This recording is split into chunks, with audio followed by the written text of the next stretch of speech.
Assalamualaikum warahmatullahi wabarakatuh.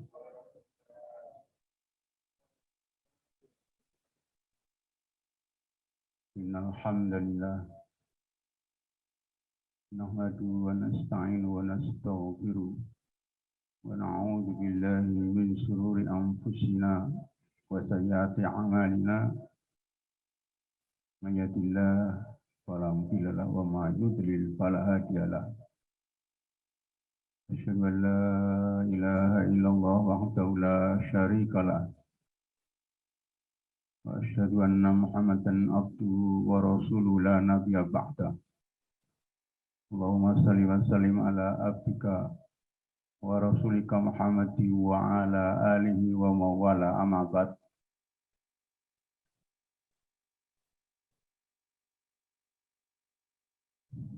Pak Nuridin sebagai Ketua Dakwah dan Wakaf yang saya hormati, Kepala Sekretariat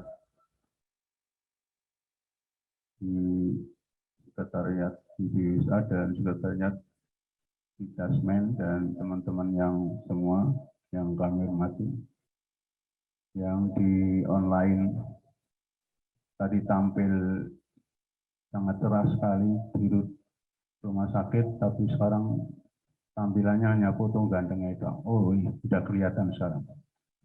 Ini tampil lagi, tampil lagi, di mana? Gimana? Di ruang direksi. Alhamdulillah, tampak juga yang sempat saya lihat di layar Mr. Komarudin yang mengepalkan tangan terus bersemangat. Alhamdulillah, memang muda dan harus semangat muda. Yang tua pun pengen semangat muda terus, insya Allah. Baik, tentu kita awali dengan memanjatkan rasa syukur kita yang setulus-tulusnya, yang sedalam-dalamnya kehadirat Allah Subhanahu wa Ta'ala atas karunia Allah yang tidak mungkin kita mampu membilangnya dengan teknologi apapun, yang tercanggih apapun. Karunia besar yang nampak kita rasakan detik ini, hari ini adalah kesehatan, kekuatan, dan kesempatan untuk bisa aktivitas dan menjalankan ibadah, seluruh ibadah rangkaian bulan Ramadan yang hari yang ke-24 ya, 24. Mudah-mudahan beberapa hari lagi kita tingkatkan kualitas ibadah kita sampai yang terakhir kita sebagaimana seorang yang mengikuti lomba maraton, jadi sampai ke finish. Jangan tertinggal di tengah, tidak sampai ke finish, insya Allah.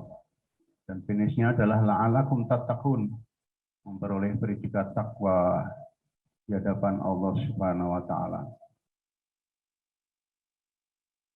Salawat dan salam selalu kita aturkan kepada junjungan kita, panutan kita, uswah hasanah kita dalam segala aspek kehidupan, Rasulullah Shallallahu Alaihi Wasallam, para keluarganya, sahabatnya, dan pengikutnya yang setia untuk memegang sunnahnya sampai yaumil qiyamah, insya Allah. Tadi sudah dijelaskan oleh pembawa acara bahwa temanya adalah keutamaan dan kemanfaatan wakaf. Saya ambil judulnya adalah wakaf instrumen pemerataan kesejahteraan. Ini lebih fokus karena saya berpikir bahwa selama ini adalah dimanapun, di negara manapun, tampaknya problem yang sangat serius itu adalah pemerataan kesejahteraan. Mungkin kesejahteraan ada, tapi mungkin di lingkungan-lingkungan tertentu, komunitas-komunitas tertentu, tapi yang lain tidak memperoleh kesejahteraan karena tidak ada pemerataan. Problem utama sekarang adalah demikian. Kalau melihat global, secara global dunia ini, tidak ada pemerataan.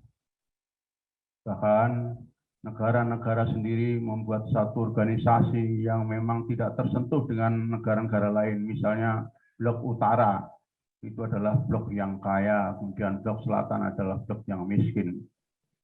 Seperti itu. perumahan-perumahan di kota-kota dimanapun di dunia ini tampaknya juga sudah mengklaster. Yang kaya tersendiri, kemudian yang miskin juga tersudut di ruangan sendiri. Inilah problem pemerataan kesejahteraan. Oleh karena itulah saya ambil sebagai judul pada hari ini untuk menyampaikan ini. Tentu yang disampaikan bukan sesuatu yang detail, tetapi bagian-bagian yang barangkali masih permulaan. Baik. Sebagai pendahuluan kita pahami bahwa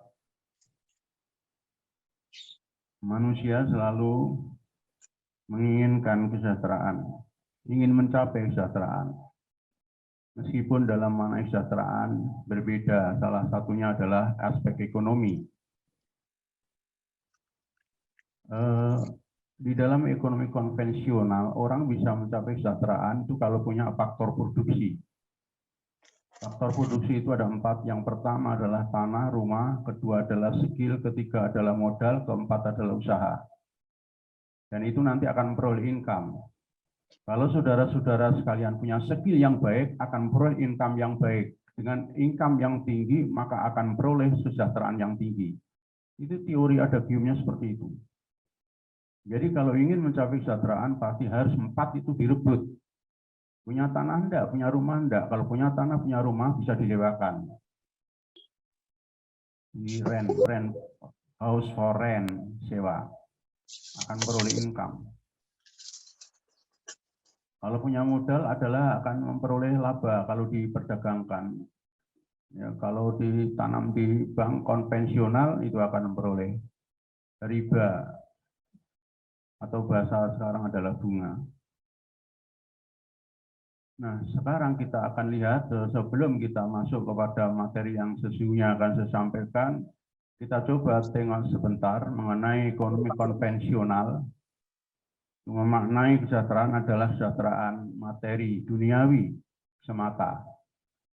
Ya, duniawi semata itu kesejahteraannya. Nah, apakah kita juga begitu sebagaimana dalam moto yayasan adalah berkhidmat untuk kesejahteraan umat? Itu apakah hanya ini saja atau bagaimana? Itu intinya ketika kita menyusun moto itu adalah tidak main-main.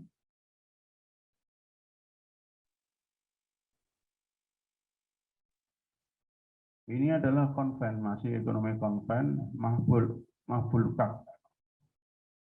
Itu adalah, kalau dari sisi namanya jelas itu orang Pakistan kan, memang pakar ekonomi Pakistan dia. Itu merumuskan kesejahteraan dengan istilah Human Development Index atau HDI. Itu tahun 1990, tapi memang kesejahteraan itu memang terus meningkat dari waktu ke waktu.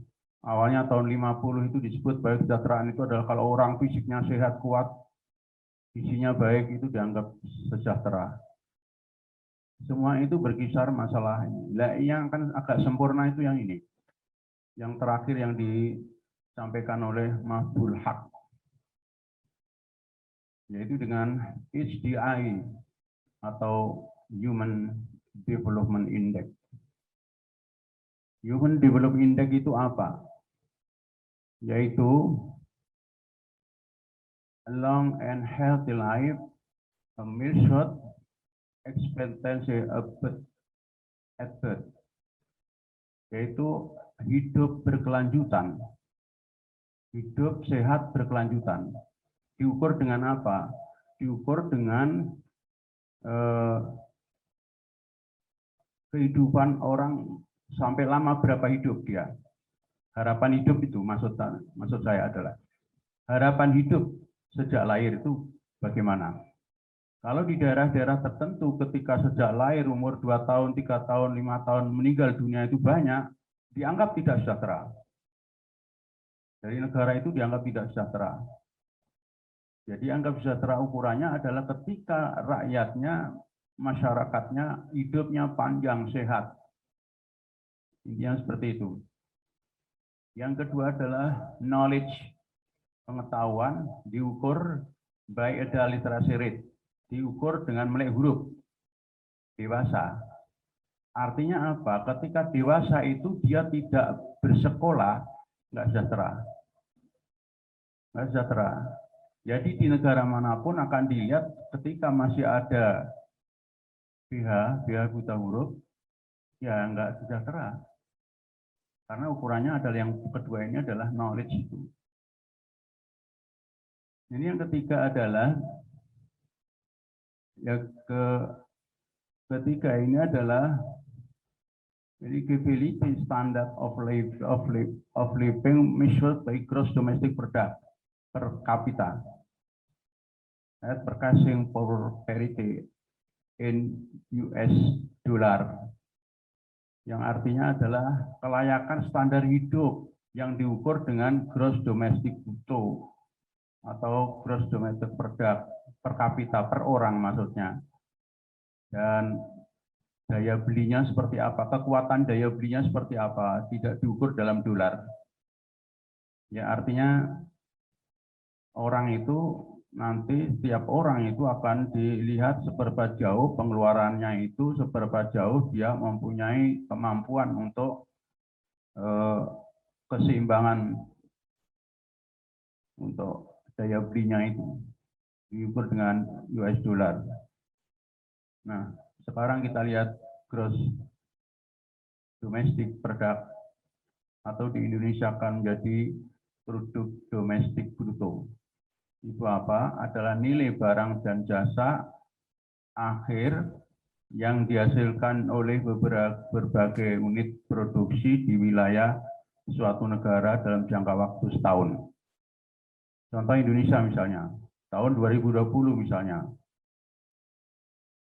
Peredaran nilai-nilai barang dan jasa satu tahun itu dihitung, baik itu dikeluarkan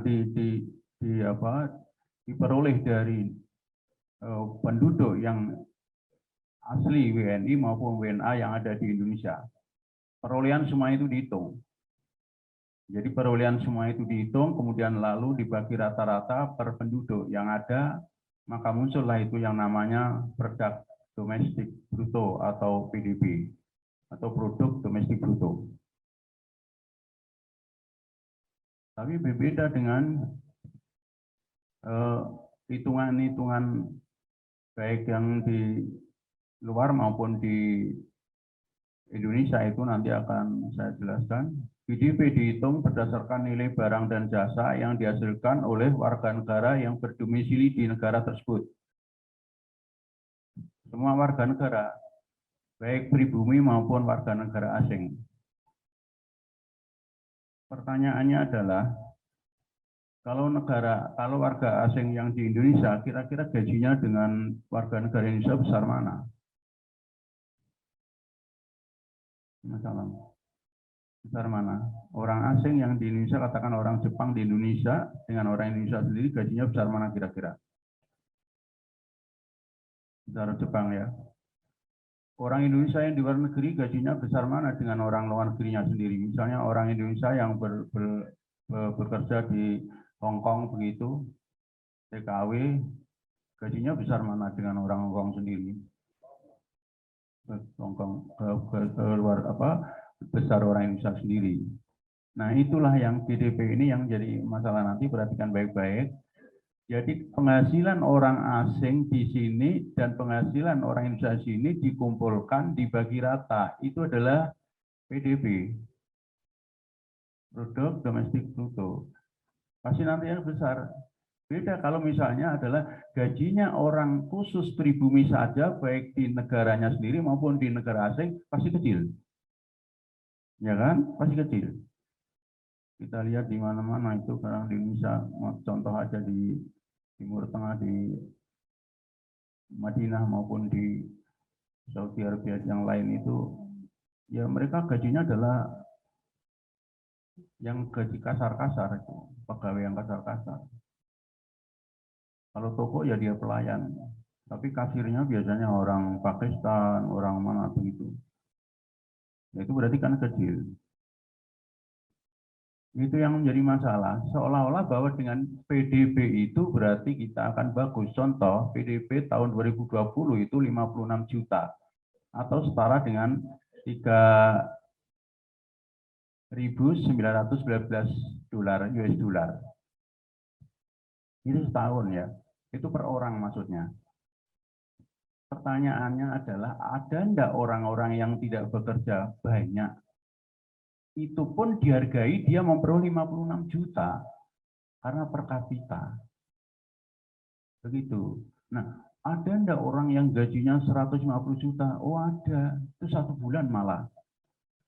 Kalau 1 tahun kan miliaran. Tapi dihitung cuma 56 ini, di tahun 20 maksudnya. Jadi gampangnya begini, di dalam ruangan ini kita iur, sudah iur uang dikumpulkan di sini. Sudah dikumpulkan aja di sini. Seolah-olah ini ada orang asing, ada orang Indonesia, dikumpulkan di sini. Dikumpulkan, ada yang iur 1.000, ada yang 2.000, ada yang 50.000, ada yang 100. Itu seolah-olah penghasilannya. Ada yang sama sekali tidak iur. Terus dibagi dengan sejumlah kita ini. Hasilnya dibagi jumlah kita ini, yaitu PDB. Begitu. Jadi seolah-olah ketika naik tinggi itu adalah seolah-olah ada kesejahteraan. Benar tidak? Oh, nanti dulu. Ada orang yang memang tidak seperti tadi, ada orang nggak iur juga kan? Seperti itu. Seperti itu. Belum lagi nanti yang disebut miskin itu menurut Bank Dunia itu adalah orang yang punya penghasilan $2. $2 itu katakan 28.000 sehari. Tapi di Indonesia menggunakan orang miskin adalah gaji $1. $1 kan 14,5. Jadi sedina untuk gaji 14,5. Itu baru disebut miskin. Tukang batu aja 100, 150. Saya gaji tukang batu aja 150. Ke mute, Ustadz, ke mute. Itu ke mute, nggak kedengar.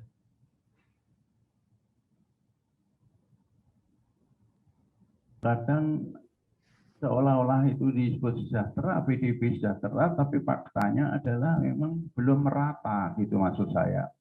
Memang meningkat, tapi memang belum merata. Nah, baik.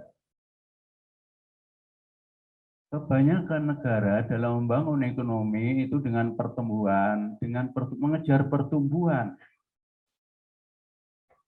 Bapak Ibu saudara-saudara sekalian, kuartal pertama ini perkembangan pertumbuhan ekonomi minus 0,74%. Minus, masih kuartal pertama minus. Mudah-mudahan ini sudah akan meningkat. Jadi ekonomi akan meningkat. Tapi harapannya kan tidak minus dulu. Ini disampaikan kepada BPS kemarin itu minus 0,7,4%. Artinya nggak ada pertumbuhan kan? Minus itu kan nggak ada pertumbuhan. Dengan pertumbuhan, maksudnya dengan pertumbuhan akan terjadi pemerataan kemakmuran untuk kesejahteraan melalui trickle down effect. Konsepnya seperti itu, asli konsep konvensional seperti itu. Trickle down effect itu apa? Rembesan. Maksudnya begini, kalau sudah ada yang sejahtera, nanti perusahaan-perusahaan itu adalah berkembang dengan baik, ekonomi berkembang dengan baik, kesejahteraan itu akan meluber. Jadi wadai wis ramuat, terus meluber, ngono maksudnya. Meluber kemana? Ke orang-orang yang miskin, gitu loh. Atau enggak kalau rembesan. Trickle down effect itu bisa ada di mana rembesan, ada rembesan. Kalau enggak ada rembesan, ya rantuk. Tidak ada rembesan, tidak entuk. Saya guyonnya ketika diskusi dengan teman yang lain, sekarang susah ada rembesan karena ada no drop. Ya, tapi rembesan atap ya. Nggak rembes gitu loh. Talangnya gak milih, ditadoi gak milih itu loh. Nggak memperoleh apa-apa. Itu. Ini persoalan wigati penting. Jadi fakir miskin itu apa? Hanya menunggu jika ada rembesan. Nek talangnya bagus, gak bocor, ya wes, diem aja. Wassalam. tidak memperoleh apa-apa. Nah ini masalah itu masalah serius di dalam ekonomi konven itu seperti itu. Nah pertanyaannya adalah faktanya ada enggak pemerataan kesejahteraan? Seperti tadi yang bilang, nggak mungkin pemerataan. Wong rata-rata per kapita tadi kan nggak merata. Ada yang punya 50, tadi di ruangan ini misalnya ada yang 100.000, ada yang 50, ada yang kosong. Tapi dianggap memiliki semua rata-rata, misalnya rata-ratanya 10.000. Begitu. Nah, oleh karena itu untuk melihat ini apa? Ada ukuran-ukuran yang berlaku secara internasional, yaitu yang disebut sebagai indeks Gini. Yang diterjemahkan dalam bahasa kita adalah Gini rasio. Indeks Gini ini apa? Yaitu alat untuk mengukur penyebaran kekayaan suatu negara. Ini diciptakan, dibuat oleh ahli statistik Itali, Corrado Gini. Maka alat ini yang digunakan. Nah, maka akan kita lihat indeks Gini Indonesia berapa. Dari situ akan terlihat bahwa ada pemerataan kesejahteraan tidak, atau pemerataan kemakmuran tidak. Mari perhatikan sekarang. Indeks Gini kita Maret 2001 baru saja kemarin. Itu adalah 0,381. Nilai koefisien Gini berkisar antara 0 dan hingga 1. Kalau 0 itu adalah sangat sempurna pemerataannya. Jadi yang bagus 0, tapi 0 tidak ada. Ya, yang 1 itu sangat sempurna kesenjangannya antara yang kaya dan miskin. Itu maksudnya. Semakin mendekati angka 1 itu semakin ada kesenjangan yang lebar antara kaya dan miskin. Kesejahteraan tidak merata. Ini kan sudah hampir 40.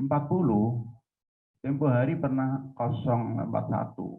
Tapi kalau sudah 0,5, ini sudah harus merah. Ini kuning seharusnya ya, maka tak bucat kuning. Kuning itu artinya apa? Pemerataan kesejahteraan itu belum tercapai dengan baik. Masih ada kesenjangan gap antara yang kaya, yang miskin. Bahkan perkembangan setiap hari itu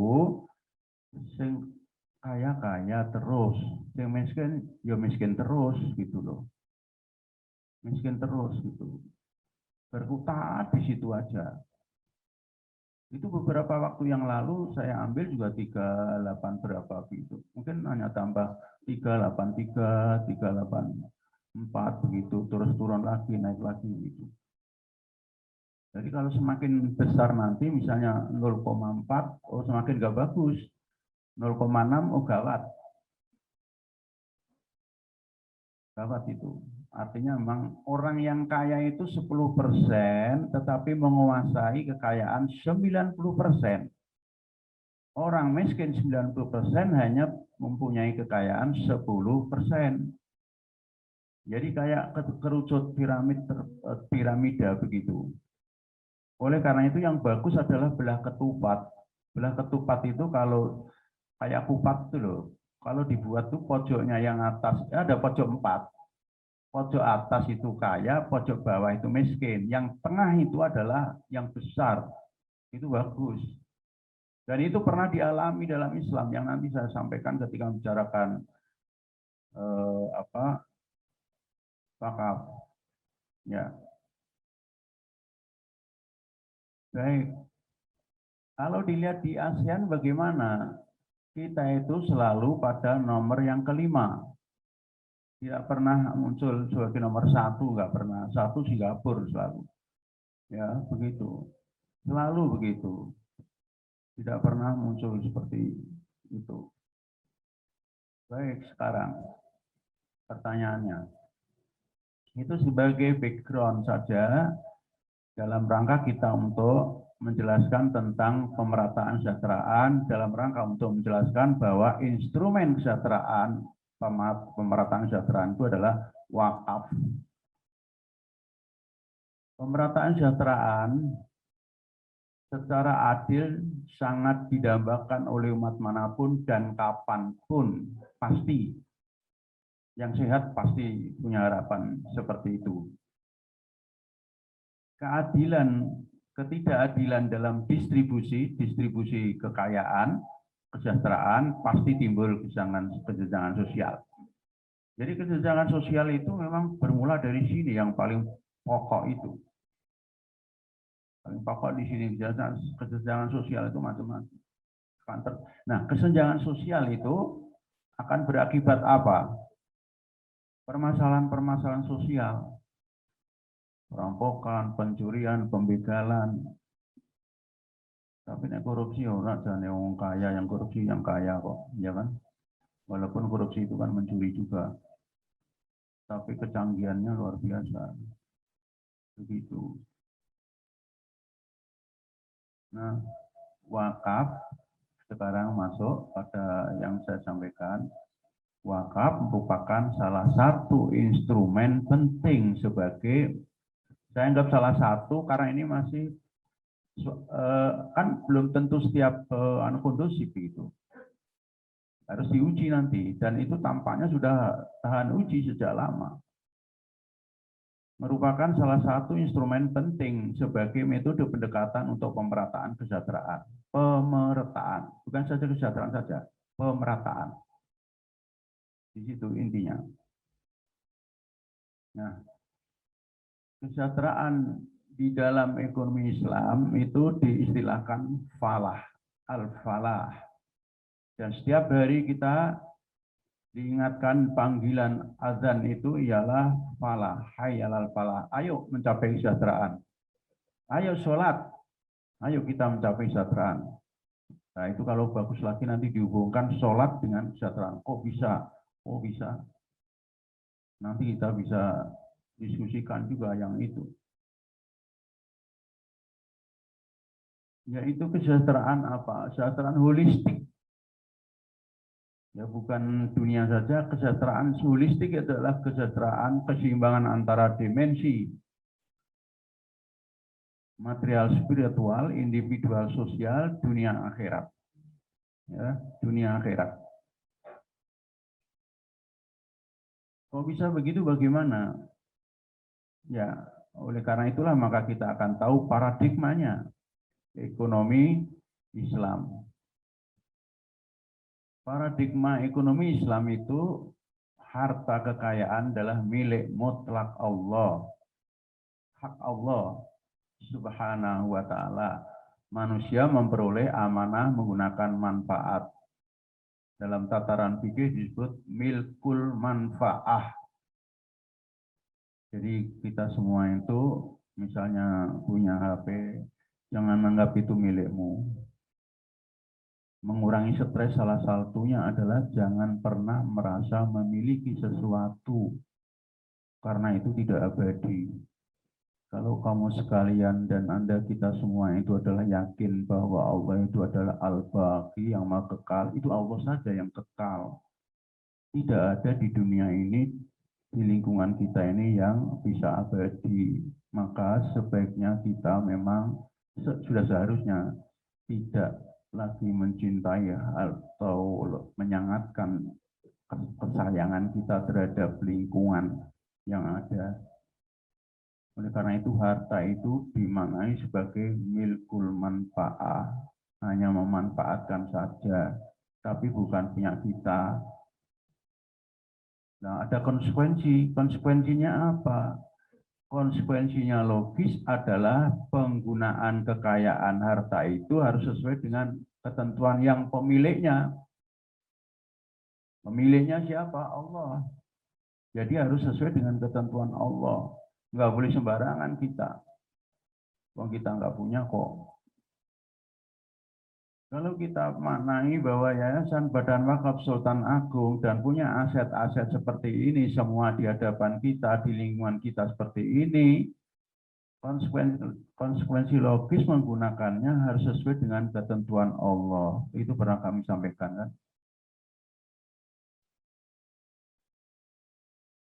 Nah, pertanyaannya berikutnya, skenario penggunaan kekayaan itu seperti apa, skenario-nya seperti apa.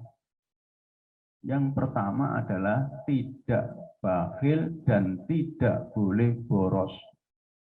Tengah-tengah. Tidak boleh bakhil, tidak boleh boros. Ini luar biasa. Bakhil tidak boleh, boros juga nggak boleh.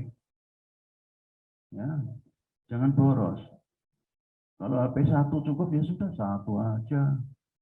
Cukup 1. Tidak usah banyak-banyak. Ya, saya punya 2, yang 1 cek dibelikan Mas Ani, tapi saya suruh belikan maksudnya ya. Kalau apa-apa kan saya suruh belikan gitu. Itu untuk apa? Untuk kuliah, kemudian ceramah dan lain-lain saja. Karena sudah mata tua itu harus melihat tulisan yang untuk yang gede gitu. Kalau ini bisa cuma kecilian. Jadi matanya semakin pedes itu. Ya tidak boros, ya, tidak bakhil dan tidak boros itu. Ada di dalam satu rumah tangga bersaing dengan tetangganya. Tetangganya beli piano, main piano, beli piano. Wah, papa, ini mamanya bilang, papa itu dengar enggak ada berita apa? Papa itu selalu begitu sih, sebelah itu sudah punya piano, Pak. Kita harus punya, gitu. Wah, ini bapaknya sudah dipanas-panasin. Udah, nanti siang kirim. Nah, udah lewat HP kirim piano. Dia tidak bisa main piano. Papanya, mamanya juga tidak bisa main piano. Tapi karena apa? Karena pengen beli aja. Itu boros. Ya, itu boros. Orang-orang yang membeli, yang sekarang ini rame anak-anak juga banyak juga orang tua-tua yang membeli mercon, pemborosan luar biasa, dan itu bahkan merugikan pihak lain. Kalau orang yang sakit jantung mendengar itu bisa parah juga, ya begitu. Itu pemborosan yang luar biasa.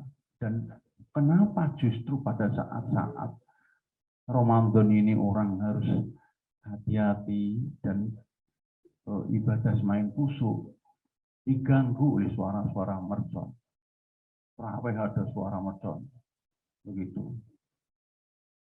Anak-anak yang beli mercon itu ketika merconnya dibunyikan itu ditutup telinganya, kan aneh. Padahal mercon itu kan didengarkan suaranya. Ini masalah psikologi besar menurut saya. Persoalan psikologi ini. Tapi ketika ditanya, mercon saya yang paling banter, belum ditutup kok. Itu anehnya begitu. Ya sudahlah, memang begitu kenyataannya. Ya bakhil nggak boleh, boros nggak boleh, tengah-tengah. Iktisad. Maka ekonomi Islam itu disebut iktisad. Jadi ekonomi Islam itu disebut iktisad. Tengah-tengah antara bakhil dan boros. Distribusinya bagaimana? Itu penggunaan kemudian distribusi. Distribusinya ialah sudah ditentukan oleh Allah Subhanahu wa taala untuk apa? Zakat, infak, sedekah, wakaf, siswa. Itu instrumen kesejahteraan. Tapi yang kita bicarakan ini adalah wakaf kan. Jadi instrumennya itu. Orang tidak perlu nunggu kaya kalau mau sedekah, mau infak. Sedekah lebih luas ya, infak lebih luas juga. Kita senyum sama orang dengan ikhlas, salam dengan ikhlas sama orang lain aja sedekah. Zakat memang harus kaya dulu. Artinya karena harus ada ukuran nisab.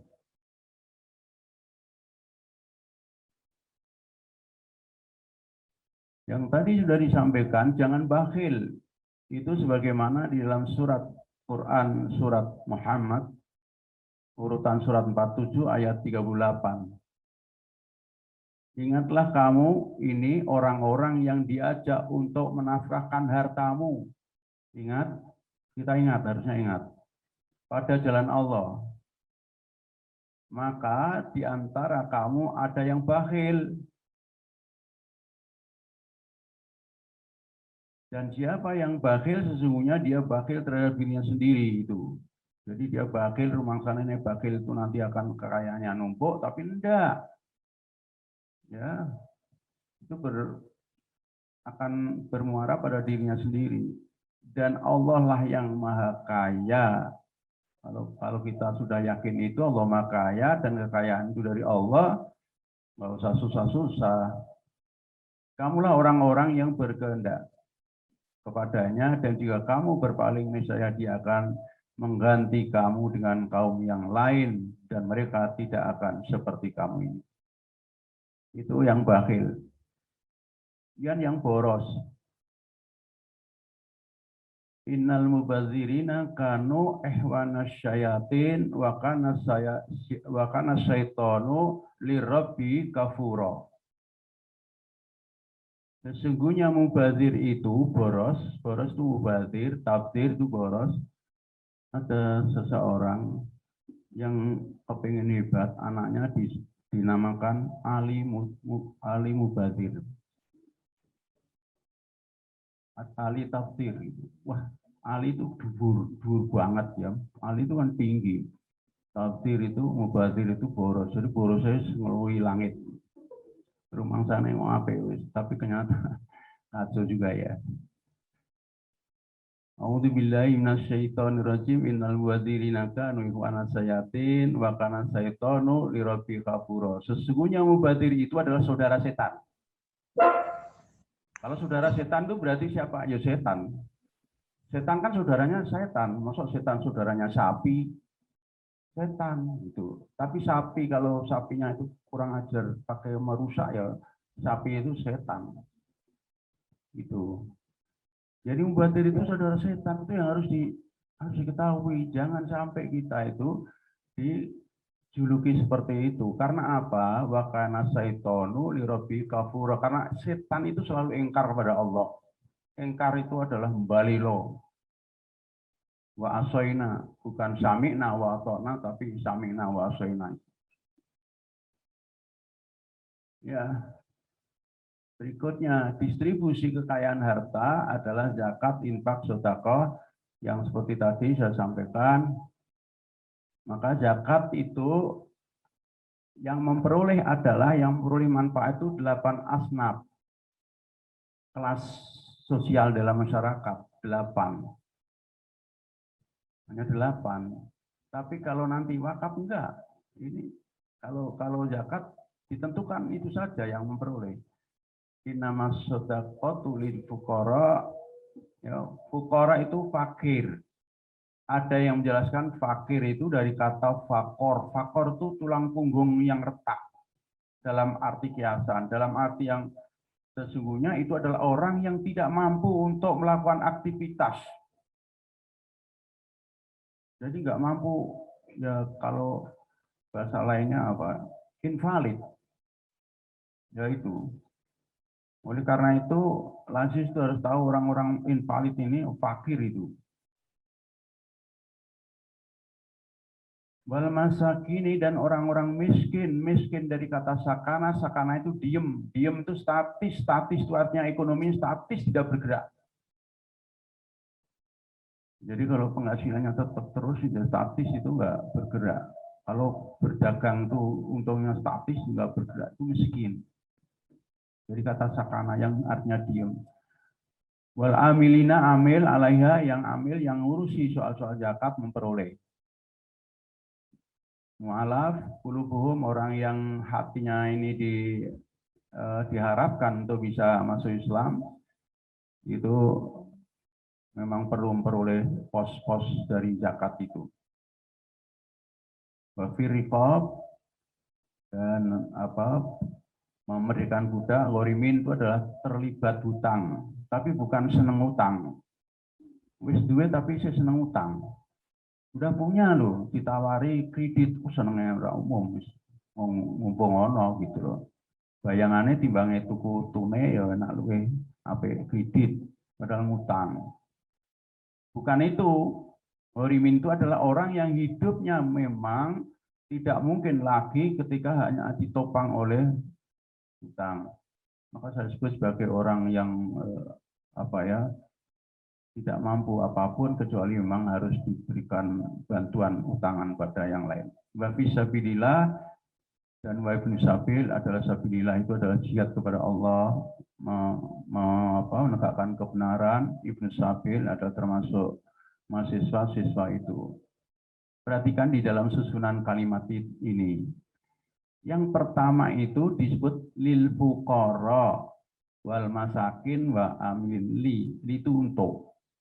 Jadi zakat yang diberikan kepada fakir itu ya untuk fakir. Sudah fakir terserah memanfaatkannya. Milik dia menjadi milik dia. Miskin juga begitu. Milik miskin itu.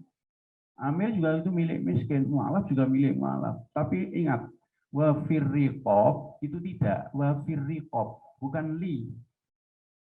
Artinya adalah pembiayaan mengenai pengentasan kemiskinan kalau diterjemahkan modern sekarang seperti itu karena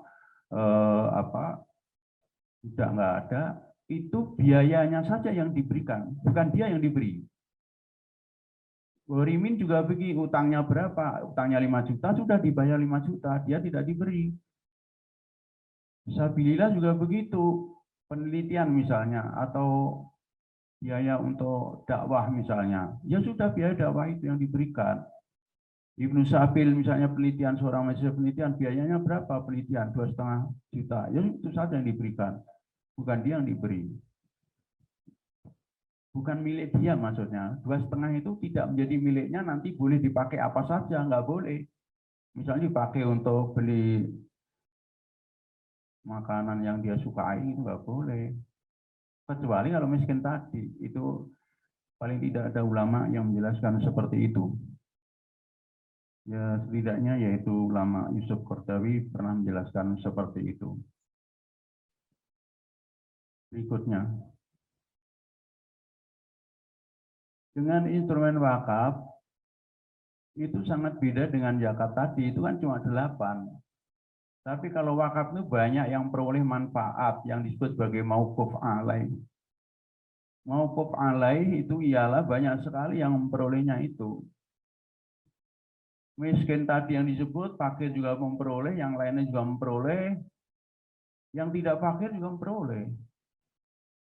Ya misalnya seorang dosen yang perlu penelitian kemudian dibiayai oleh wakaf, bisa nggak masalah. Misalnya asrama itu dipakai oleh mahasiswa dan siswa bisa digunakan semua. Itu akan memperoleh manfaatnya. Jadi manfaat wakaf itu akan lebih luas.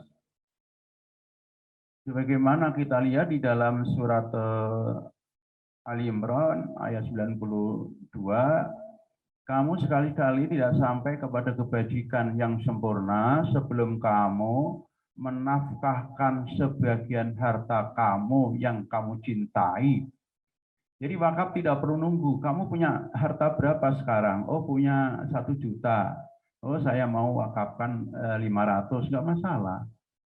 Tidak perlu nunggu lama-lama. Itu kan kamu cintai itu. Bukan yang tidak kamu cintai. Tapi hampir semua kita cinta harta. Dan apa saja yang kamu nafkahkan, maka sesungguhnya Allah mengetahuinya. Jadi nggak usah kamu pamerkan, maksudnya aku ingin wis wakaf ini nggak usah, misalnya sudah nggak usah. Ora usah dituduh-tuduh, karena itu nanti akan terancam pembatalan. Mengko amale ditipek, catatannya ditipek. La tubtilu shadaqatikum bil manni wal adza. Surat Al-Baqarah ayat 262. Ditipek dibusa, dibatalke maksudnya ngomong. Ya jadi itu akan lebih banyak yang akan memperoleh manfaat. Oleh karena itu adalah kalau kita lihat di contoh tadi di ekonomi konven, maka kesimpulannya adalah fakir, miskin, du'afa itu memperoleh hak. Jadi haknya, kalau orang kaya punya harta, itu sebagian itu haknya orang miskin. Berarti kalau dia tidak memberikan kepada orang miskin, itu berarti dia memakan bukan haknya. Nah, orang miskin yang memperoleh itu dia akan memperoleh tanpa menunggu rembesan, wong haknya kok. Tapi dalam ekonomi konven kan itu tunggu saja nanti ada rembesan. Nah, nggak ada rembesan ya sudah diem aja, jangan berteriak-teriak. Ya nggak mampu berteriak, tidak punya daya kok. Gitu. Tapi dalam ekonomi Islam, ini hakmu, gitu loh. Jadi ketika hak itu akan sangat memperolehnya itu dengan apa? Perasaan mulia dan bermartabat. Bukan sebagai Pak Paring-paring, bukan. Bukan. Ya bukan peminta-peminta, bukan. Yang seharusnya orang kaya itu memberikan kepada dia karena hak dia. Kalau tidak, itu berarti hartanya tidak suci. Oleh karena itu zakat berarti juga suci. Ya, peruntukan zakat tadi sebagai hanya disampaikan kepada 8 golongan asnaf. Di samping itu besarannya ditentukan 2,5%, 5%, 10%, 5% itu kalau pertanian yang menggunakan teknologi serta biaya yang sangat mahal. 10% itu pertanian yang biayanya tidak terlalu mahal.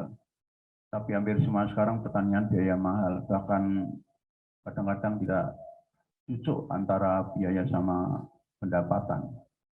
Ya karena sistem yang berlaku seperti itu. Ini zakat seperti itu.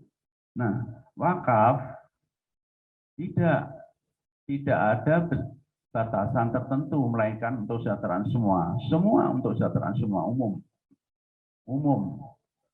Jadi nggak ada. Kalau tadi kan hanya 8, tapi ini semua bisa siapapun. Besarannya juga nggak ada.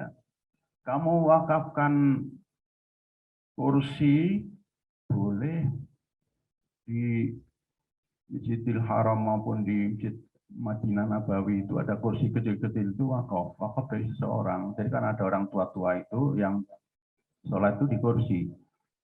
Kalau di Masjidil Aqsa itu malah memang di depan tuh kursi semua hampir. Orang-orang tua-tua itu, kemudian di depannya ada semacam kayak rak yang di Al-Quran sehingga bacanya tidak dipegang. Itu kalau di Masjidil Aqsa. Itu wakaf semua itu wakaf semua. Jadi wakaf apapun boleh. Kamu punya motor, sudah kamu pakai, kemudian kamu wakafkan kepada siapa? Kepada misalnya taman kanak-kanak yang tidak punya motor. Bagus. Itu nggak masalah itu. Jadi tidak usah nunggu yang hebat-hebat. Itu sudah wakaf. Tidak ada ditentukan besarannya. Tapi kalau zakat kan ditentukan. Zakat fitrah aja ada ketentuan besarannya, iya kan? 2,5 kilogram. Atau 3,1 liter itu ya, 1 sok. Itu baik. Sekarang yang dimintakan waktu yang lalu itu judul, sekarang saya buat begini aja. Ya, keutamaannya apa? Wakaf itu harta Allah, tapi kalau zakat kan tidak seperti itu, ditekankan seperti itu, tidak. Dan kelestarian, zakat tidak habis diberikan fakir miskin, habis nggak masalah.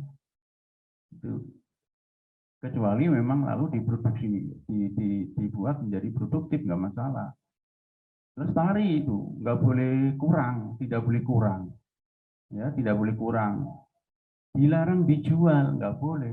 Tapi kalau Anda memperoleh zakat, kemudian berapapun itu misalnya zakat, kemudian Anda belikan apa gitu, kemudian yang kamu beli itu kamu jual, bisa, kita jual bisa. Dilarang diwarisi. Ya, dan wakaf itu kebaikan dunia dan akhirat. Kebaikan dunia apa? Kemaslahatan umat atau masyarakat yang luas. Ya, dunia tentu apa? Kebaikan dunianya termasuk ada 3 perkara yang tidak akan pernah putus. Idza mata bnu adama ing qata amaluhu. Anak Adam itu amalnya ketika mati putus. Kecuali 3. Salah satunya adalah amal jariah. Wakaf dimasukkan amal jariah. Jariah itu jarin min hadal yaum ila yaumil akhirah. Dari sekarang sampai besok. Berapa tahun? Orang mungkin bisa menentukan tahunnya kita. Ya. Itu keutamaannya. Masih banyak keutamaannya itu, tapi saya menulisnya itu banyak sekali keutamaan tentang wakaf itu. Manfaatnya apa? Untuk kemaslahatan umat seluas-luasnya. Nah itu. Diteruskan ya, walaupun ini sudah 8/4 lebih ya. Tidak apa-apa, sesuai libur. Ya. Ini kemarin perintahnya dari panitia ini Pak Sugeng, Bapak besok memberi hari Kamis. Oh siap. Waktu itu belum dibuat tadi malam. Biasanya saya jam 9 tidur, tadi malam lebih jam 9 roto. Susah juga, omong belum buat. Kelupaan juga. Kelalen. Fakta historis wakaf. Yang kita akan lihat begitu utamanya dan kemanfaatnya, yaitu wakaf Sumur Raumah. Pewakifnya siapa? Khalifah Utsman bin Affan. Sudah berlangsung lebih dari 1400 tahun lebih. Masya Allah. Terus berkembang dari wakaf itu berkembang. Sumur itu berkembang. Sumur itu tadinya bagaimana? Sumur itu adalah sumurnya orang Yahudi. Tapi sumur itu tadinya kalau ada orang ngambil air itu dipungut biaya oleh orang Yahudi itu. Tapi orang-orang yang miskin itu kan kasihan, tidak bisa punya biaya. Lama-lama dinaikkan harganya itu, lalu ada inisiatif itu atas dorongan dari Rasulullah. Kemudian Utsman kemudian membeli. Udah tak beli aja sumurmu. Oh udah bisa, oh saya itu juga saya sewakan kok. Oh, ya kalau begitu, kalau tidak bisa beli semuanya, saya beli separuh aja. Loh bagaimana sumur kok dibeli separuh? Enggak, maksudnya begini, 1 pekan, 3 hari ini, 3 hari sampean. Itu kira-kira begitulah redaksinya. Mikir dia, wah iya ya, di samping memperoleh ya, sewanya, dia juga memperoleh harganya gitu. Mau dia, orang Yahudi itu, maulah dibelilah. Udah dibeli. Misalnya ini, hari Ahad tuh Utsman, Seninnya adalah orang punya Yahudi. Hari Senin dibuka sumur oleh Utsman. Gratis. Orang-orang mengambil air. Hari Selasa, hanya yang belum tahu saja datang, mengambil, membeli. Tapi lama-lama pada tahu semua, Selasa, Rebu dibuka sumur Utsman yang disewa, yang dibelikan separuh dari orang Yahudi. Gratis semuanya, banyak orang gratis. Kamisnya orang Yahudi nggak laku, nggak ada yang datang.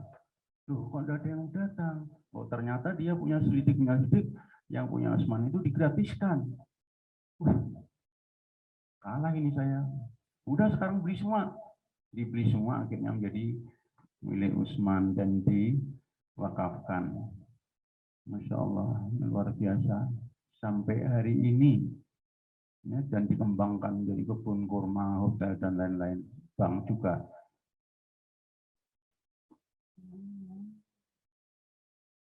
Nah ini gambar sumurnya. Gambar sumurnya. Ya enggak begitu cetok ya, tapi enggak apa-apa. Ya besok kalau ke sana dilihat aja. Kalau bisa bareng-bareng ya naik. Nanti habis ini sama-sama lihat sumur. Teman begitu bagus ya. Dirancang Mas Azhar ya. Yang kedua adalah ini yang Mas Hasan, yang Ustadz Hasan yang sudah pernah ke sana. Ini tentu tahu wakaf di Mesir Universitas Al-Azhar itu adalah berdiri saat tahun 970 Masehi, sudah 1000-an tahun lebih, yang mampu memberikan pendidikan gratis pada mahasiswa manapun di seluruh penjuru dunia. Ini wakaf, jadi manfaatnya luar biasa wakaf itu.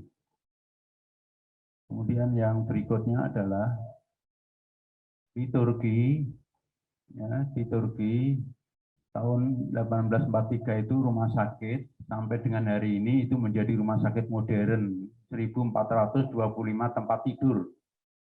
Siapa yang mewakafkan? Ibunya Sultan Abdul Majid. Majid, kalau di sana tulisannya Majid. Abdul Majid, Majid. Bahasanya gitu kalau Turki. Itu yang wakafkan itu. Masya Allah, luar biasa. 1843 sampai hari ini. Dan rumah sakitnya masih berjalan terus. Wakaf di Turki meluas di segala bidang pendidikan, perhotelan, perbankan, perusahaan, dan lain-lain.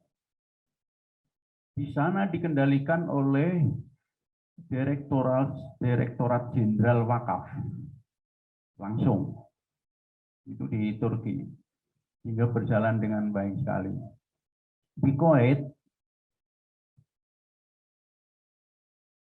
ini agak lambat ini internetnya. Di Kuwait, Awqaf Public Foundation memberikan sejumlah wakaf kepada pembangunan lahan yang dimiliki oleh The Islamic Cultural Center of New York. Ke New York sana. Dan wakaf itu. Dan itu tentu adalah untuk center di sana, kegiatan-kegiatan Islam di Amerika, khususnya di New York. Dan di lain-lain kota juga iya. Alangkah hebatnya kalau kita juga seperti itu, kita ini masuknya bisa. Jadi kepinginnya memang ingin seperti itu. Mudah-mudahan. Berikutnya adalah Shaukat Honum Cancer Hospital. Ini adalah rumah sakit kanker di Pakistan. Siapa pewakifnya? Adalah Perdana Menterinya. Ya, di Pakistan, Perdana Menterinya. Jadi memang beri contoh. Begini, wakaf itu salah satunya bisa berkembang dengan bagus adalah ada contoh pemimpin-pemimpinnya. Dari awal Rasulullah memulai, kemudian Umar, kemudian yang lain, kemudian yang lain. Ya, kemudian begitu. Di ini juga Pakistan juga ini pemimpinnya. 25 Januari yang lalu, tahun 2021 kemarin, pemerintah telah menggulirkan untuk mulai wakaf uang. Dunia no contoh nih. Pak Presiden, kalau Pak Wakil Presiden mewakafkan misalnya masing-masing 10 miliar di mana? Ini Badan Wakaf Sultan Agung WHP. Misal. Contoh gitu. Ini pemimpin contoh itu akan ditiru oleh banyak rakyatnya. Sehingga kesejahteraan itu akan semakin meluas, merata. Tidak usah wakaf ya. Zakat fitrah itu kalau sekarang itu pada umumnya kan 30.000 per orang kan.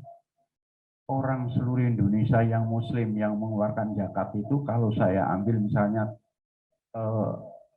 taksiran minimal 150 juta. 150 juta kali 30.000 berapa Mas Azhar? Akuntansinya biro.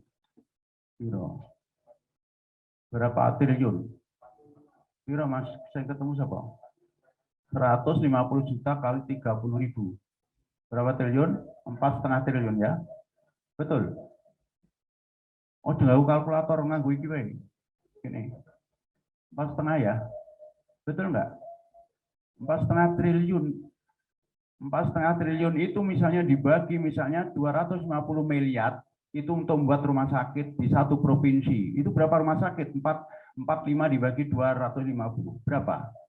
Berapa? Ayo cepat. 4 kali 16 ditambah 1, ditambah 2. 18 rumah sakit. Berarti 18 provinsi itu memperoleh rumah sakit tipe C 250 miliar. Itu saya umpamakan seperti rumah sakit yang di Banjarbaru itu 250 miliar, kira-kira sekitar itu. Coba bayangkan. Tapi kan nggak pernah terkumpul kan. Zakat fitrah, baru zakat fitrah.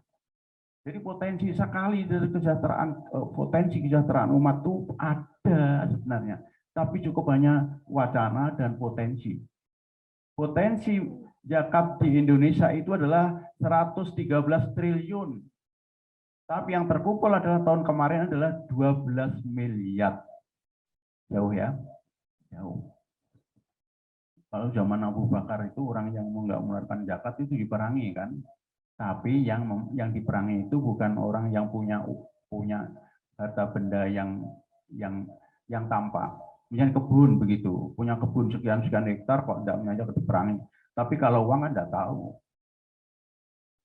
kalau uang. Nah, pada umumnya kita ini di lingkungan kita ini banyak uang. Uangnya di mana? Oh, uangnya tidak di Indonesia. Di mana? Di Perancis, di Singapura, mana-mana. Ya, baik, itu yang bisa saya sampaikan. Dan yang terakhir ingin kami sampaikan informasi yang kemarin kita sudah juga bertemu, yang juga Pak Nurdin juga tahu kemarin itu adalah yayasan memang semangat ke depan untuk menyempurnakan pengelolaan wakaf ini. Ini saya sampaikan untuk informasi. Jadi ke depan itu akan kita sempurnakan. Mudah-mudahan kita akan sampai kepada ideal dalam wakaf itu, yaitu apa kebijakan 2001 itu. Hal lain yang sampaikan banyak kebijakannya. Satu ialah pengelolaan aset wakaf ini akan memberi yang seluas-luasnya pada mauquf alaih. Nah, sehingga sebagian SHU tahun 2020 yang nanti Mbak Tin yang harus melihat berapa itu 25% itu di-share untuk kesejahteraan umat, yaitu mauquf alaih. MA itu mauquf alaih. Untuk siapa? Beasiswa, mahasiswa, pasien, pengabdi YPWSA yang pengabdi YPWSA yang Bapak. Oleh karena itu teman-teman di Jasmen supaya segera menyusun tentang kriteria-kriteria tentang beasiswa. Begitu juga di Rektorat kemarin juga kami sampaikan seperti itu. Mudah-mudahan ke depan kita dibantu, dilindungi, diberi kekuatan Allah untuk bisa menjalankan wakaf ini dengan sebaik-baiknya, selaras dengan moto kita yaitu berkhidmat untuk kesejahteraan umat. Demikian, mudah-mudahan bermanfaat. Assalamualaikum warahmatullahi wabarakatuh. Waalaikumsalam warahmatullahi wabarakatuh. Alhamdulillah Bapak Ibu jamaah yang dirahmati Allah Subhanahu wa taala, sungguh-sungguh sangat menarik pembahasan kita pada pagi hari ini dan telah disampaikan dengan begitu luar biasa oleh pemateri kita. Tentu dari pembahasan tadi ada banyak hal yang perlu didiskusikan atau ditanyakan dari Bapak Ibu sekalian. Untuk itu kami buka sesi diskusi, baik yang mengikuti secara offline maupun yang online. Kita persilahkan dulu bagi jamaah yang mengikuti secara online untuk memberikan pertanyaan terkait dengan materi yang disampaikan pada hari ini. Kami persilahkan. Yang dari online dulu kita persilahkan. Mohon nanti menyebutkan nama dan asal atau dari mana. Baik. Ada? Baik, sambil menunggu, kami persilakan untuk yang offline. Bapak Ibu, monggo kalau ada yang mau dipertanyakan sambil kita menunggu yang mengikuti secara online.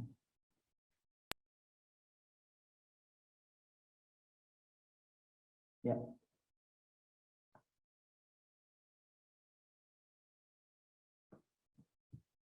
Baik, bismillahirrahmanirrahim. Assalamualaikum warahmatullahi wabarakatuh. Terima kasih Pak Didi sudah menyampaikan materi yang sangat bermanfaat untuk kita semua.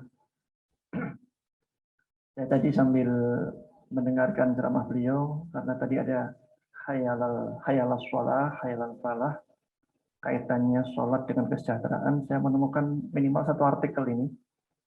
Minimal satu artikel tentang hubungan antara kehusuan sholat dengan kesejahteraan. Tapi karena ini ringkasan, makna kesejahteraan yang kemudian didefinisikan di dalam artikel itu adalah kesejahteraan yang bersifat batiniah, ya, artinya bahagia, tidak cemas, tidak takut, emosinya stabil. Itu berhubungan kehusuan sholat itu berkorelasi positif dengan itu. Jadi pertanyaan saya Pak Didi, makna kesejahteraan dalam Islam ya falah itu berarti memang ukurannya tidak hanya materi ya. Nanti mohon penjelasannya itu dalam artian materi kaya dan seterusnya itu. Yang kedua, hasil penelitian ini juga menunjukkan, bentar, saya tadi belum baca semuanya ya. Ini penelitiannya di Pondok Pesantren Takmirul Islam.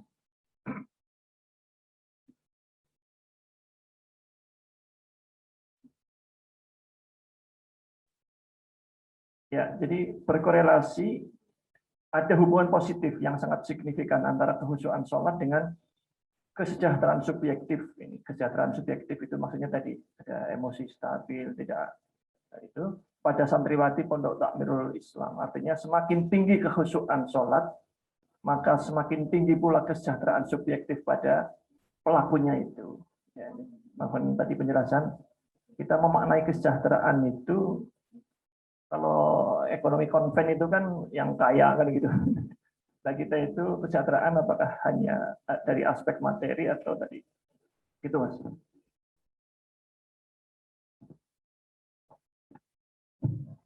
Ya, baik. Jadi memang dari awal saja memang sudah ada garis demarkasi yang sangat kuat, pembeda yang sangat tegas antara kesejahteraan yang dimaksud ekonomi konvensional, dalam hal ini adalah kapitalis, dan kesejahteraan menurut ekonomi Islam atau menurut Islam. Ya, seperti tadi yang sudah saya sampaikan, kesejahteraan di dalam ekonomi Islam adalah kesejahteraan holistik. Ya, holistik. Holistik itu adalah menyeluruh, sempurna, menyeluruh. Itu bukan saja individu, juga sosial. Tapi kalau kesejahteraan konven itu kan individual. Karena paradigma ekonomi kapitalis itu adalah perfect liberty, kesempurnaan, kemerdekaan, kebebasan maksudnya. Jadi bebas menggunakan apapun. Itu di kapitalis. Menggunakan apapun, itu hartaku kok. Itu kapitalis. Nah, sementara di kita ada urusan dunia aja loh ini maksudnya ya. Itu bukan individu, punya fungsi sosial. Jadi harta itu punya fungsi sosial. Jadi individu dan sosial. Kemudian yang lain adalah dunia akhirat. Yang ini kadang-kadang tidak, bukan kadang-kadang, yang ini susah dipahami oleh kapitalis kalau akhirat itu kan. Karena dia nggak percaya adanya akhirat itu. Sedangkan kita adalah meyakini bahwa justru itu akhirat itu adalah lebih apa ya, wal akhiratu khairu wa abqa. Akhirat itu lebih baik dan lebih kekal. Baik itu pengertiannya apa? Kenikmatan di sana itu tidak perlu diusahakan. Kita pengen minum apa? Udah langsung ada. Kalau di dunia kan perlu usaha, minum apa? Ya paling enggak di tetangga ada yang jualan atau pesan begitu. Dan langsung, itu artinya khairun, lebih baik. Kenikmatan-kenikmatan itu lebih baik. Wah, dan kekal, lebih lama. Kenikmatannya lebih lama. Di dunia kan enggak.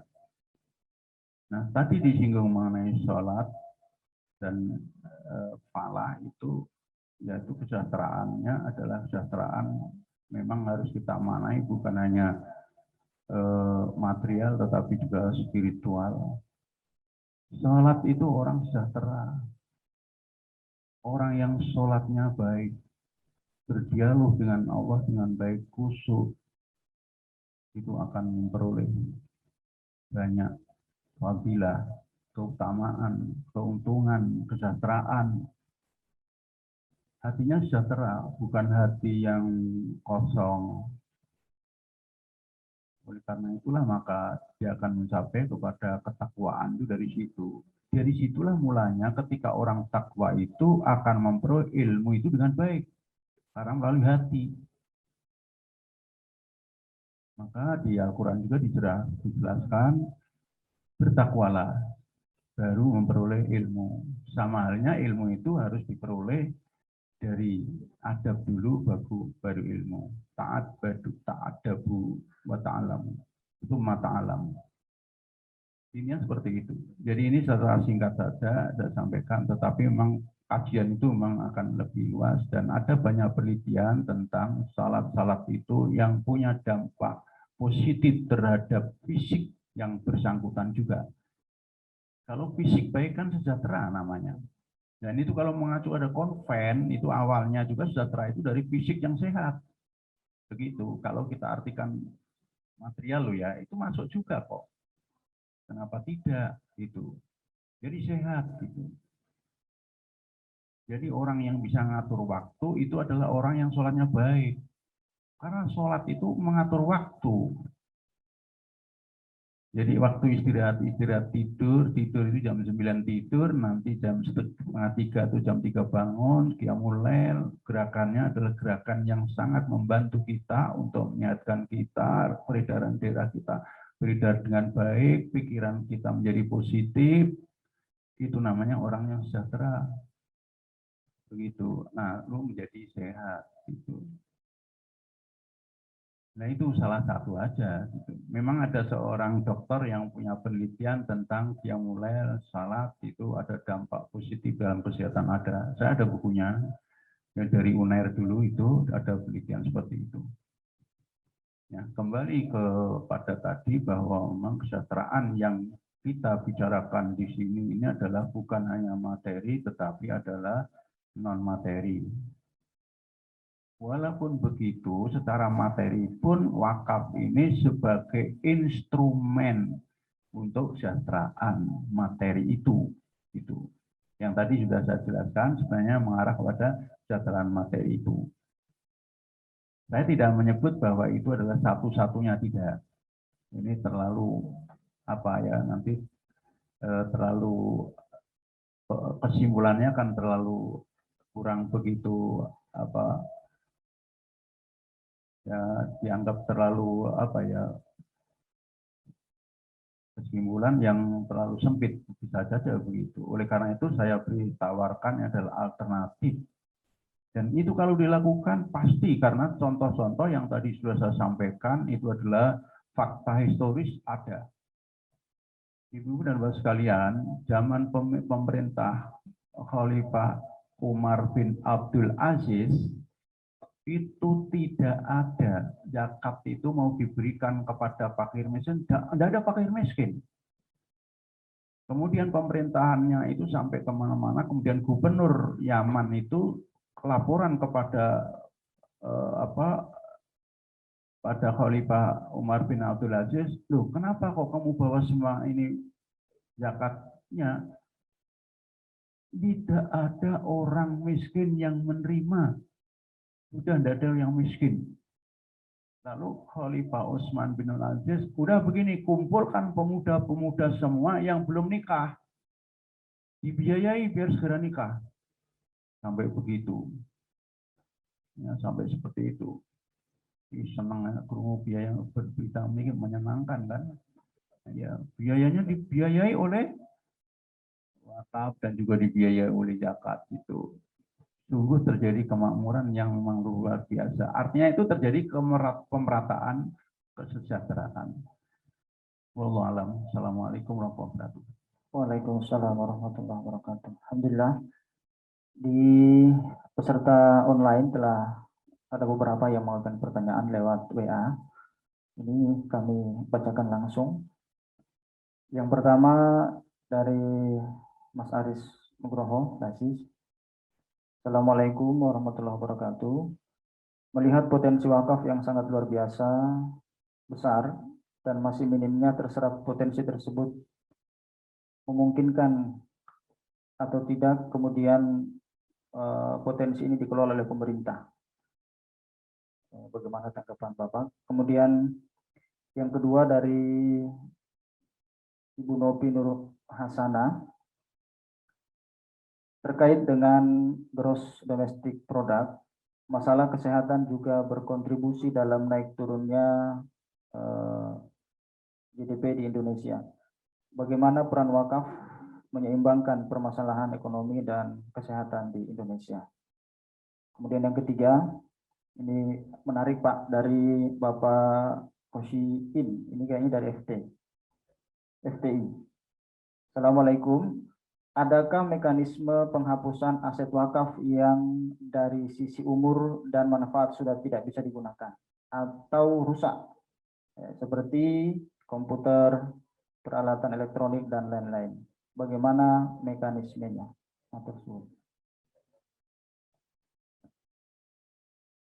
isi ya nanti mau suara eling.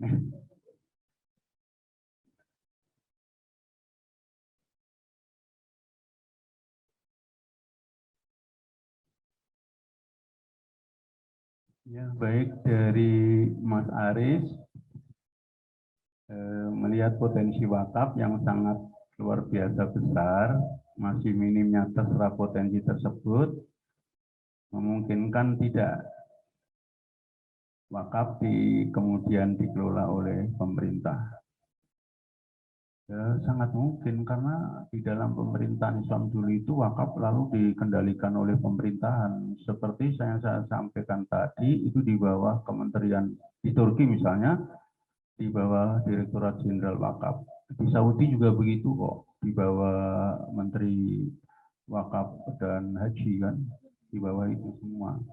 Ini sangat mungkin. Nah, pertanyaan mungkin di Indonesia enggak? Ya seharusnya mungkin. Ya, seharusnya mungkin, yaitu paling tidak berdirinya BWI itu kan sebenarnya memang harusnya ke sana itu. Tapi sekali lagi untuk menyemarakkan potensi wakaf itu bisa terwujud itu memang perlu ada contoh-contoh. Yang kaya dan yang pemimpin itu beri contoh. Biasanya kalau orang kita Indonesia kan suka mencontoh kan. Baik yang buruk, yang baik suka dicontoh itu. Yang buruk sebenarnya nggak usah, tapi yang baik itu kan dicontoh itu. Gaya pemimpin itu sering dicontoh juga. Ini akan bagus itu, pendekatan begitu. Jadi kalau menurut saya sangat mungkin itu. Dan itu akan lebih bagus, terkoordinir dengan bagus. Oleh karena itu, zakat juga begitu. Zakat itu ada basis, ada lasis. Basis itu kan milik pemerintah kan. Nah, begitu, sehingga bisa berjalan dengan baik. Kemudian berikutnya, tadi siapa? Nur Novi ya. Terkait GDP Gross Domestic Product, masalah kesehatan juga berkontribusi di dalam naik turunnya GDP dari Indonesia. Bagaimana peran wakaf? Wakaf sangat punya peran yang sangat positif untuk mensejahterakan pemerataan ya. GDP itu sebenarnya kurang pemerataan. GDP naik itu belum tentu merata gitu loh. Biasanya nggak merata, tapi yang saya bahas itu adalah pemerataan kesejahteraan. Kalau cuma naik GDP saja, nanti ada kelompok tertentu yang memang hebat, punya penghasilan yang besar begitu, tapi yang lain juga karena itu rata-rata per kapita. Sedangkan kalau wakaf ini adalah untuk memeratakan kesejahteraan. Sehingga nanti harapannya adalah bukan seperti figura yang figura seperti kerucut atau apa tadi saya bilang itu yang pucuknya itu adalah lincip itu piramid pucuk itu sedikit. Kalau yang pucuk itu sedikit 10% misalnya, kemudian yang tengah, kemudian yang paling bawah itu kan yang gede, itu adalah yang besar, itu adalah orang-orang yang nggak mampu. Bukan itu kekayaan harusnya. Maka saya bilang tadi, saya umpamakan seperti belah ketupat. Belah ketupat itu seperti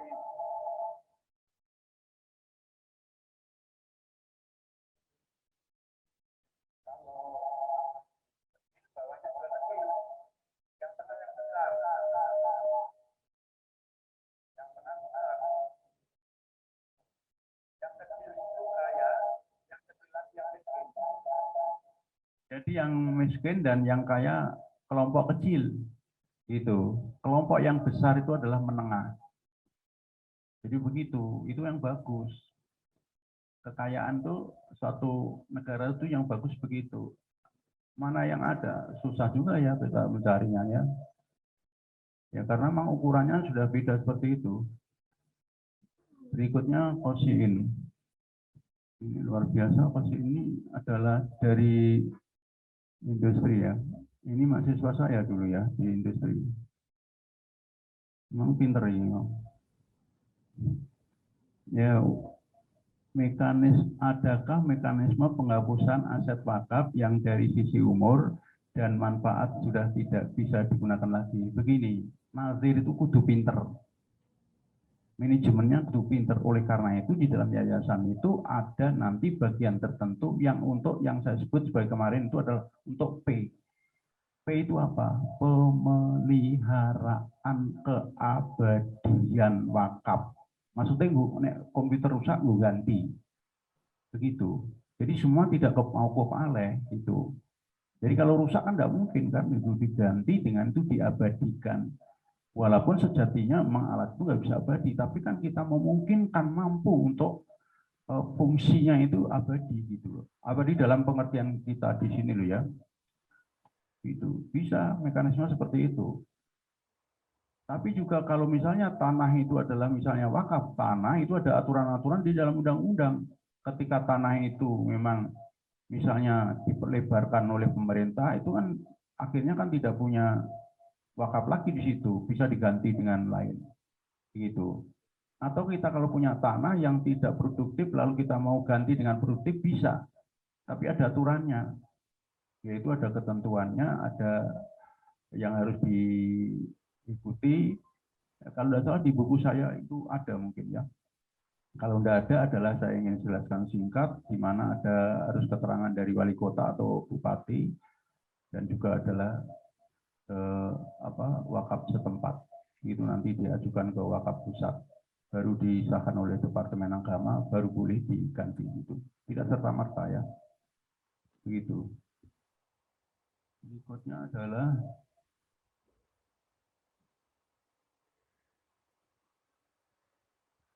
sudah ya, cukup dong. Ya, terima kasih. Telah terjawab 3 pertanyaan dari jamaah yang mengikuti secara online. Kami masih berikan kesempatan Bapak Ibu yang hadir secara langsung, mungkin ada yang masih ingin ditanyakan. Ada permintaan materi besar oleh Pak Dirut. Ya, mohon materinya bisa di sini, insya Allah. Insya Allah. Jadi ini materi umum, jadi insya Allah materinya diwakafkan. Loh ya harus begitu, punya niat begitu. Kalau di dalam ilmu barat itu nggak boleh, itu ada hak, apa yang namanya, apa menurut ini? Haki itu. Dalam Islam ulama nggak ada haki-hakian. Sudah semuanya dipakai aja. Begitu Pak Dirut, insya Allah. Terima kasih. Ya, baik Bapak Ibu yang kami hormati, sudah tidak ada lagi yang ingin bertanya baik secara online maupun offline. Selanjutnya kita dengarkan penyampaian dari Ketua Wakaf dan Dakwah Yayasan Berwakaf Sultan Agung kepada yang terhormat Bapak Dr. Nuruddin SAG MAG, kami persilakan. Bismillahirrahmanirrahim. Assalamualaikum warahmatullahi wabarakatuh. Bapak Ibu yang dirahmati Allah, alhamdulillah kajian Ramadan setiap pekan hari Kamis ini sudah berlangsung 3 kali dan pekan depan sudah libur. Maka pekan depan tidak, tentu di rumah masing-masing lah nanti kita kajian. Syukur-syukur nanti ada inisiatif untuk terus kajian melalui Zoom, nanti Mas Hasanuddin barangkali bisa menggagas itu. Bapak Ibu, sekedar informasi, sesungguhnya di yayasan, di sekretariat itu hampir tiap hari ada kajian. Baik bulan Ramadan, di luar bulan Ramadan pun seperti itu. Senin, Selasa, Rabu, Kamis, Jumatnya enggak. Diisi oleh Ustaz Muhtar Arifin, Ustaz Hasanuddin, Ustaz Arifin, Nur Arifin. Kalau Senin kadang-kadang saya, tapi beberapa bulan terakhir memang saya off gitu.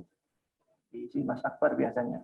Itu tiap hari. Ini dikhususkan Ramadan, kemudian dibuka link Zoom, tentu agar mudah-mudahan bermanfaat juga untuk semua yang ada di khususnya di Unisula. Mohon maaf jika memang kami membatasi hanya 100 partisipan.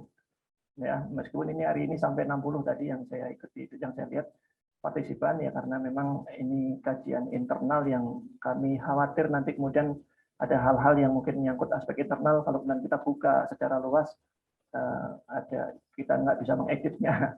Demikian pula kita tidak lakukan di Zoom, di YouTube pun juga atas pertimbangan itu. Nanti insya Allah setelah diedit nanti insya Allah kita akan publish. dua pemateri sebelumnya adalah Dr. Helvi Amalia dan Dr. Zulfa. Dr. Zulfa mengkaji tentang puasa, ya, yang dikaitkan dengan medis, kemudian Dr. Helvi DNA dengan kaitannya dengan nasab, ya. Jadi kita semakin jelas yang disebut nasab itu apa, tidak hanya ada keterikatannya dengan aspek biologis, ya, kemarin itu. Dan yang hari ini yang luar biasa juga, insya Allah kita tadi banyak sekali menerima manfaat dari materi ini tentang wakaf. Poin pentingnya Bapak Ibu adalah bagaimana kemudian kita yang diamanai di wakaf ini, baik kita sebagai pengabdi maupun pengurus dan seluruhnya yang terlibat, mari kita benar-benar sebagaimana motonya mensejahterakan umat. Jadi mengapa juga tadi saya tanyakan agar diperjelas makna sejahtera untuk kita, jangan sampai kemudian kita larut dalam definisi kesejahteraan dalam versi ekonomi konven. Sehingga tuntutan kesejahteraan itu tidak semata-mata kesejahteraan physically atau material saja, tetapi mudah-mudahan keberadaan kita di yayasan ini, di Unisula, di Dikdas, di rumah sakit, di Batam, di seluruhnya itu adalah sejahtera karena insya Allah ada ketenangan di situ, insya Allah ada kebahagiaan batin karena kita dekat dengan Allah, karena kita merasakan aset manfaat wakaf yang luar biasa. Dan tentu tadi kalau saya bacakan hasil penelitian tadi, mudah-mudahan juga karena korelasi kekhusyukan kita atas disiplinnya kita menunaikan ibadah sholat. Kepada para pemateri, Dr. Zulfa, Dr. Helvi Amalia, meskipun beliau mungkin tidak hadir online, dan Bapak Dr. Didi Ahmad Subadi yang sudah menyampaikan materinya, kami ucapkan jazakumullah khairan katsir. Mudah-mudahan Allah ganti dengan balasan yang jauh lebih baik di dunia dan di akhirat. Dan kepada Bapak Ibu semua yang hadir di ruangan ini, yang online juga, mudah-mudahan juga Allah limpahi keberkahan. Dan mudah-mudahan insya Allah di penghujung Ramadan ini, mudah-mudahan kita dilayakkan, dipantaskan oleh Allah untuk menjadi hamba-hamba Allah yang bertakwa. Amin ya rabbal alamin. Mohon maaf, perlu kami informasikan juga di akhir acara ini, nanti insya Allah yayasan menyelenggarakan halal bihalal tanggal 25 Mei. Insya Allah, meskipun juga nanti waktu 25 Mei itu mudah-mudahan nggak berubah, tapi nanti barangkali ada perubahan, tentu hanya karena kita menyesuaikan dengan jadwal pembicaranya. Ya, jadi kami sampaikan juga di forum ini, meskipun hanya 58 peserta yang di online ini, kami informasikan nanti insya Allah ada halal bihalal sebagaimana yang biasanya dilakukan yayasan tanggal 25 Mei. Sekaligus juga kami informasikan bahwa kita alhamdulillah sudah ada Islamic Daycare, Sultan Agung Islamic Daycare. Ini juga untuk melengkapi informasi sebelumnya yang pernah kami sampaikan beberapa pekan yang lalu ketika soft launching. Jadi nanti insya Allah kita ingin, mudah-mudahan Allah kabulkan, Allah ridhoi, dari mulai awal putra-putri yang ada di pengabdi kita, dari mulai yang bayi, batita, sampai nanti insya Allah paripurna kita, purna tugas pun mudah-mudahan ada linkage, ada keberlanjutan. Karena kami juga mohon doanya, kami juga memprogramkan pesantren Husnul Khotimah. Meskipun nanti belum terwujud, tapi itu sejatinya adalah untuk memberikan tempat tinggal bagi orang-orang yang sudah usia lanjut, mungkin juga para pengabdi yang paripurna yang sudah pengen tenang barangkali, itu kita sediakan tempat itu. Kita berikan kesempatan juga orang luar, ya, dalam artian eksternal yayasan, mudah-mudahan. Tapi wallahu alam, nanti mudah-mudahan Allah mudahkan segala urusan yang kita rencanakan ini. Dan mari kita akhiri majelis ini dengan doa kafaratul majelis. Bismillahirrahmanirrahim. Subhanakallahumma bihamdika asyhadu an la ilaha illa anta astaghfiruka wa atubu ilaik. Alhamdulillahirabbil alamin. Mohon maaf. Assalamualaikum warahmatullahi wabarakatuh. Waalaikumsalam warahmatullahi wabarakatuh. Baik, alhamdulillahirabbil alamin. Hadirin jamaah Bapak Ibu yang dirahmati Allah Subhanahu wa taala. Hari ini adalah kajian kita yang ketiga pada kegiatan Ramadan Keluarga Besar Yayasan Bulan Wakaf Sultan Agung. Tadi sudah disampaikan beberapa hal oleh beliau Ketua Wakaf dan Dakwah. Secara pribadi saya juga ingin mohon maaf kepada Bapak Ibu apabila dalam 3 kali pertemuan selaku yang diamanahi sebagai pemandu acara terdapat hal-hal yang kurang berkenan. Kupat saking saninten menawi wonten lepat nyuwun pangapunten. Kita tutup dengan pembacaan hamdalah. Alhamdulillahirabbil alamin. Tadi sudah ditutup dengan doa kafaratul majelis. Billahi taufiq wal hidayah. Assalamualaikum warahmatullahi wabarakatuh.